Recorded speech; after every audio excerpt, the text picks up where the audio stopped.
I'm Urvashi Tiwari Roopnarine with the TTPS's Ask Me Anything.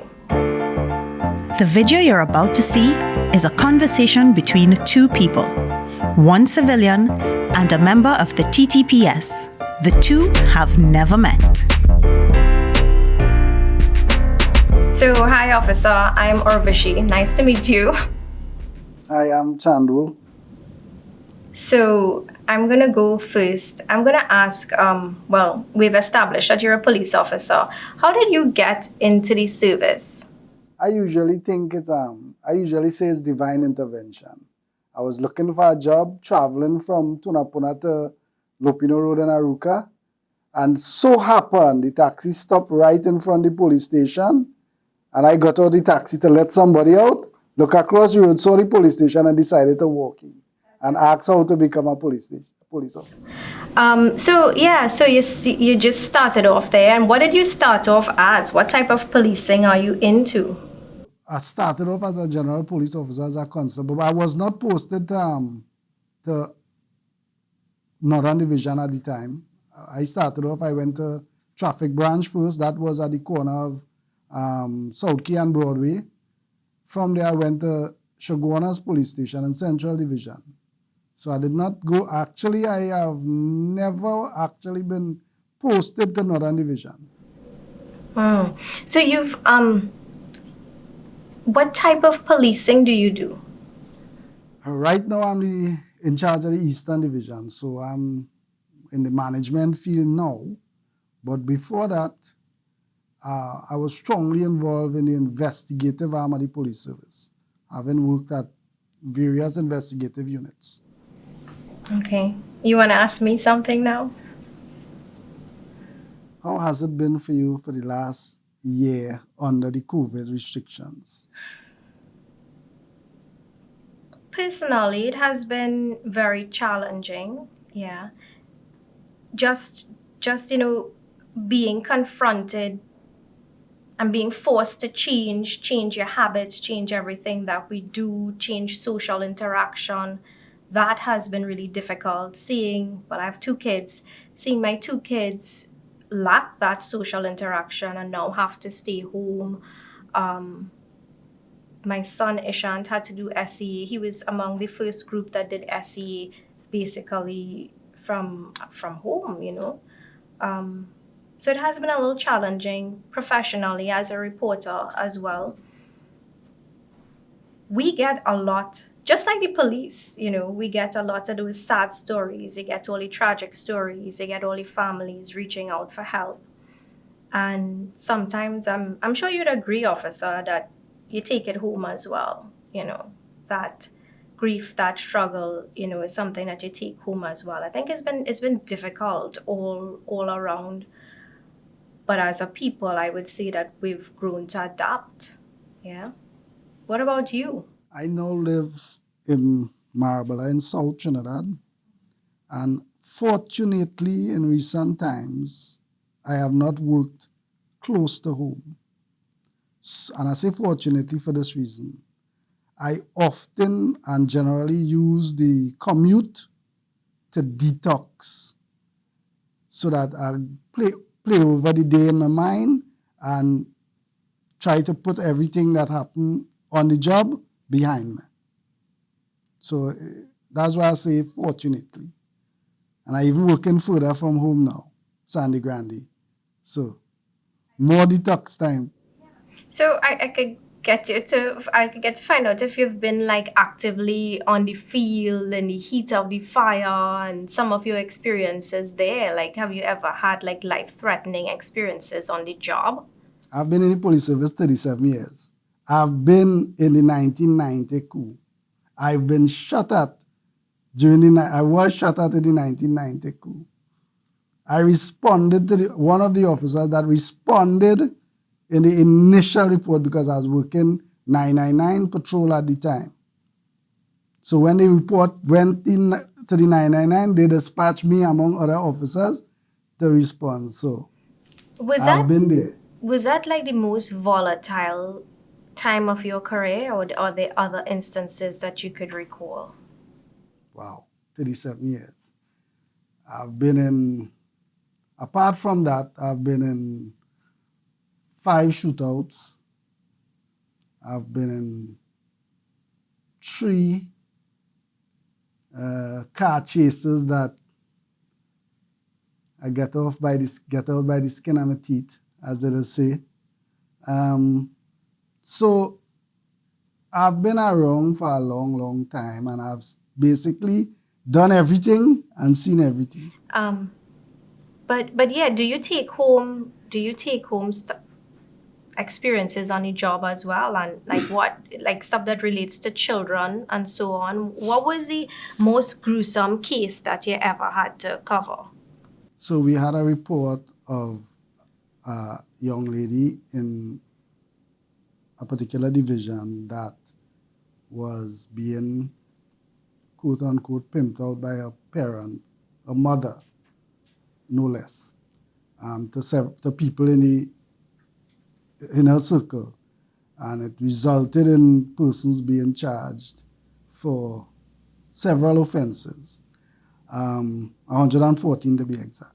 The thing that touched me the most is the reason why the young lady made a report is that her younger sister was turning 12. So she felt that the same thing would have happened to her sister. And that I thought that was like the ultimate betrayal for a child, for a mother. I mean, we might say that a father less connected, but a mother is the ultimate connection, in my view, to a child. You think some things are beyond repair? Like when you look at the criminal system, when you look at the types of crimes out there. It's not beyond repair. It will take a lot of hard work by a lot of dedicated people to turn it around, but it is possible. Nothing is impossible. You seem very positive and you seem very optimistic, as they say, you know. If you're not positive, how you expect to be a change agent? But where do you get that from? Where do you get that drive or that optimism from? Looking at people who have been successful, looking at that there can be success in the country, right? We have, let me just use this current situation as an example. We have an acting sergeant applying for the post of commissioner of police. That tells me that there are young people who are willing to stand up and say, give me the opportunity. And if they can do it, why can't I at my age? Why do I have to think that everybody is the same way? We have successful people, we have talented people, we have dedicated people, we have people who want to make a contribution. My job, my role is to afford them that opportunity anywhere in life. What's your greatest fear when you look at the country, particularly you having to deal with crime and criminals? That people give up. That's my greatest fear. So you get to be the reporter now. Urvashi, what was your, what's the reason you entered journalism? What caused you to enter journalism? Several different things. So basically, there was this desire to make a difference, to try, just like you, to change society, to change the way people think. I remember like shortly before I made the decision to get into journalism, I was a student at UWI. I was now heading into campus to do, I think it was an M20 exam with Professor Farrell. And as my then boyfriend, now husband, as we approached the building, I remember just seeing someone fall. And we were the first to get up to the individual. There was a student who jumped off the building. And for days, nights, I struggled with that. I struggled with seeing him in his final moments, staying until the ambulance took him, and seeing his body being lifted off, like the bones just shattered, and it was just like jelly, it was those images still remain with me. And I couldn't understand why, this was a boy from Belize who was so bright. He got this scholarship to come to UE and study. But from reports that we got back then, he was gay and he was ostracized. And because of that, he decided to take his own life. That kind of made me feel compelled to help people, to find people just like him, to tell their stories, to highlight their needs to society as well, just to change the world in some way, But I didn't get into journalism just like that, I remember I got this opportunity to go teach, and I really wanted to teach as well. So it was either to teach or to just try journalism, to try to be a reporter. And I remember that I got through with both of the jobs. And I grew up in an Orthodox Hindu home.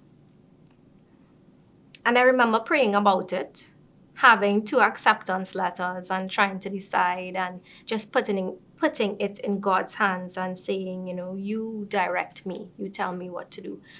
And just started from there. I offered my services free at, it was HCU Communications, which was like Probe, Radio Shakti, and Masala. So I first got into journalism there.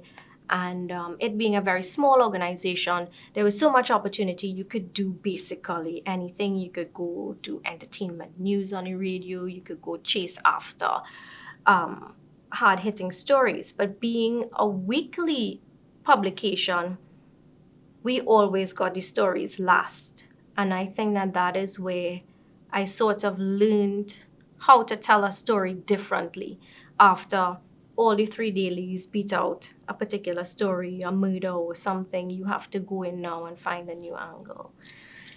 Yep, so from there I went to The Guardian and CNC3. Well, I got married, had 2 kids, stayed at home during their formative years. And then when I came back out, I went to CNC3, and now I'm at TV6. So what you do off the job, when you're not on the job, what engages you? My children and family, cooking, washing clothes, folding clothes. I don't like to fold clothes, so there's a couch reserved with, well, Ishant calls it Mount Clothes Rest. So yeah, it's a staple at home. Yeah, so just taking care of family, trying to find that balance. I find it so challenging for women in the workplace because you're basically doing 2 jobs, mothers, wives as well. You have to take care of the home, make sure everything is in order, tend to the children's needs, schedule classes, and so on. And then you come to work and you have to deliver now. And in workplaces, what we find is that, they used to talk about the glass ceiling before, women can't get certain jobs and so on. They don't get the same pay and so on.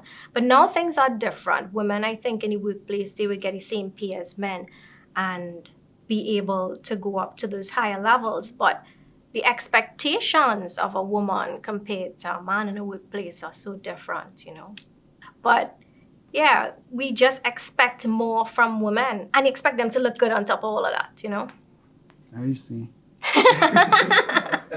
What's the best human interest story you ever did? Best human interest story. So I can't even remember where the woman lives. Somewhere in the Port of Spain and environs area. It's very hilly. She came to the office. She was in tears. She had a baby in her hand, and this woman just seemed absolutely distressed. She told me her husband had been laid off, and she have all these children. She can't feed them. Children can't go to school. And she was like literally in tears there, crying in the building, begging for some kind of help. So we did go to her home.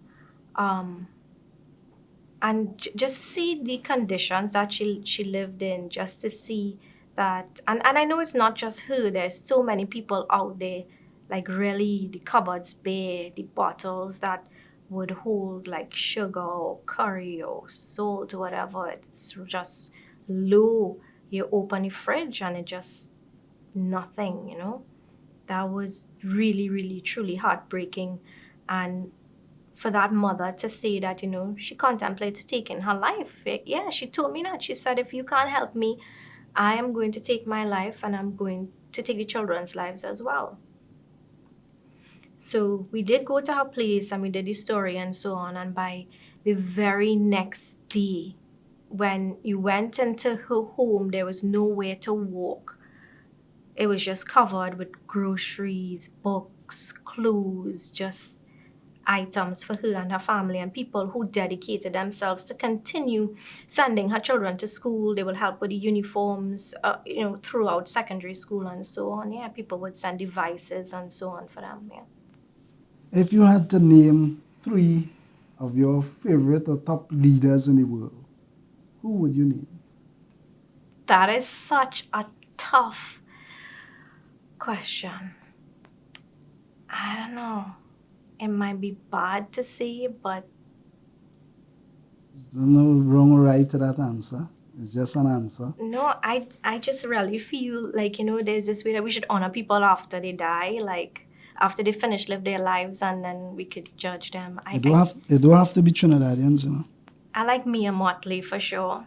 I like her because she is a woman. She's out there. I like that she's level-headed. She gets the attention. She's existing in mainly a man's world, and she really champions good causes. I love the way that she speaks to her people. Like I remember during the pandemic, she was like, "Listen, I know all you like all your liquor, but if all you don't behave all yourself, I'm gonna have to ban the liquor." She was so normal, you know, relatable. So I really like her. Who else? 3. I was gonna say 5, I reduced it by 2. Wow, yeah. You already You get a should just give her discount. 1, you know. You already get a discount. 1. Who are other 2 persons? I give you the other 2. What do you think? I would gravitate to Margaret Thatcher. The strength that she had displayed in leadership, the poise, being the Prime Minister, if you would read her wrong, being the Prime Minister of Great Britain is no easy task because you never have a clear majority in Great Britain. There are several parties that form the parliament, and you always, as a Prime Minister, they had a jockey for position, as it were. So she was dynamic there and held the reins for quite a considerable time. So she would be on. And of course, if you don't choose either Gandhi or Nelson Mandela, you would have failed in any leadership conversation that you're having. So I would gravitate to Gandhi. But the reason I ask the question, many times I ask females that question, they tend not to name female. But you did. Good on you. That you recognize No, I strength was in going to female ask leadership. you, like, which living male would you rate as an esteemed leader? That's a difficult. Because when you think world leaders, they're so political, like, and then there's so much controversy surrounding them. It's difficult to single out one. Yeah. I agree. Because if you choose a living leader, they will disappoint you tomorrow. And they got to eat your words. But the dead ones already, they can't disappoint you again. Yeah. But where you think the society is going now in terms of the COVID and how it will be by the end of the year? Where's your views? I'm scared. I'm scared because it's month end now, right? And I just walked through Port of Spain yesterday. I was trying to grab lunch, and you go into any of the outlets and it's bare, you know. We're hearing about the retail stores. Many of them may not open. Who has money to buy, you know, clothes and all these things now? You've seen people just struggling to get food. I am really, really scared. I'm petrified because it's mountain and people don't have money to buy. And even if they do, they're buying less or not buying at all, you know? And that's just food. So I think it's troubling times. I'm sure when retail reopens, we'll see the number of closures and so on, or failure to reopen. or failure to reopen. Yeah. I don't know. And then with the Delta variant as well, I strongly believe that it will come. I mean, World Health Organization, cough, everybody is saying that. And if the Delta is worse than the P1, like, I'm really fearful for that. And it's so transmissible, you know. So many people could get it. It affects children. You know, hearing about the coronavirus in the end of 2019, you know, we heard about it. Then it came. Same thing with the P1, we heard about it. It came. And it was really bad seeing so many people die. Like, I can't tell you how painful it is. Sometimes I'd pick up my phone and people would be messaging you in the middle of the night, you know, my cousin in hospital, he have no oxygen, he can't breathe. And these are strangers who just get your number and they feel as a reporter that you could do something, you could make a difference, you know. And then to hear a few days after that these people die, it's like you were with them along that journey as well, you know. It'll be difficult to go through that again. Okay. But what about you? You're optimistic. What are your thoughts? No, Trinidadians are talented and resilient people. We don't give up that easily, generally. It would be difficult, of course, we know that, but I know we will push through and we will survive. And I know, looking at what is happening now, Trinidadians are going to help one another. We have been doing it, we are doing it, and we will continue to do it. There will be, of course, a few that, for one reason or the other, may fall through the crack, but generally, we will bring each other out of this. I am certain of that. I think it's much more than that, because you're talking about people falling through the cracks, but then when you walk through Port of Spain in the night, we have so many more people on the streets now, so many more people homeless, you know. So I think the situation is very much more dire, yeah. I'm not saying that, when I said that, I'm not saying that it's not dire. I'm not saying that it's going to be a short-term or easy fix. But what I will say is that we will survive this. There could not have been, maybe the situation might have been different, but let's go back to the 1990 coup. Remember, Port of Spain was totally devastated. All the shops in Port of Spain had to close for one reason or the other. The whole country was affected, and we survived. It is different now, I know, but we helped each other through it, and we will do it again. So, seeing what is happening now, right? Let me be a little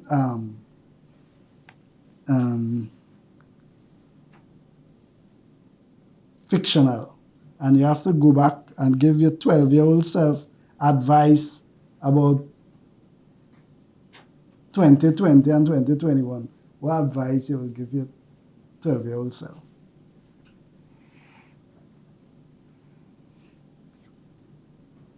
I think I would tell myself to pray more, to be more grounded in faith and God and so on, and to be able to trust science, you know.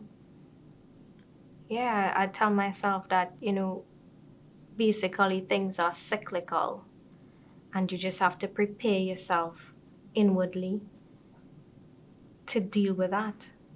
I guess it's just as you're saying, it's just like challenges that we all face in life, except now the whole world, everybody is faced by the same challenge. But in life, there are always challenges, there are always ups, there are always downs, yeah. I don't know if I'll tell myself, like, you know, wash your hands more and wear masks. I don't know if I would tell my 12-year-old self that, right? But of course, that's key now, to socially distance and so on. But it takes a lot, you know, to deal with the pandemic now, just as you're saying it, to be resilient and to remain positive, because that is what will take us through this. your optimism, our optimism, just seeing that goal there and basically understanding that this is just a tunnel that we are passing through. It's not permanent, you know. What about you? I will tell myself, hold on and enjoy the ride. Because I feel that everything that I've experienced puts me in where I am and how I am. And I am where I need to be to help Trinidadians, to help the police officers under my command. Um, when I got up to Eastern Division, I had about 80 officers on quarantine. And I found that even the community policing there were giving hampers to needy folks. Nothing wrong with that. But somebody forgot that while that police officer on quarantine, he can't go and buy grocery as well. Mm-hmm. So I made sure I got some hampers donated for my officers and took them personally to my officers. So I am, in terms of the virus, where I need to be to help people. And I would tell myself, my 12-year-old self, well, sorry that my father died, and hold on for the ride. It's going to be enjoyable. Urvashi, what do you see as your role in resolve or helping in the fight against crime and resolving some of the issues that affect the society as it stands now? Well, our role, my role really is in that regard to tell stories that will inspire young people. I believe that that is where we need to concentrate that that effort. And you know, officer, I strongly believe in this saying that says a child who's involved in sport is less likely to be involved in a life of crime. I really do believe that. And I believe that if we get young people involved in sports or extracurricular, some sort of art, craft, cooking, something, we give them that so they could concentrate their energy there. I think we could solve crime. So nice to meet you.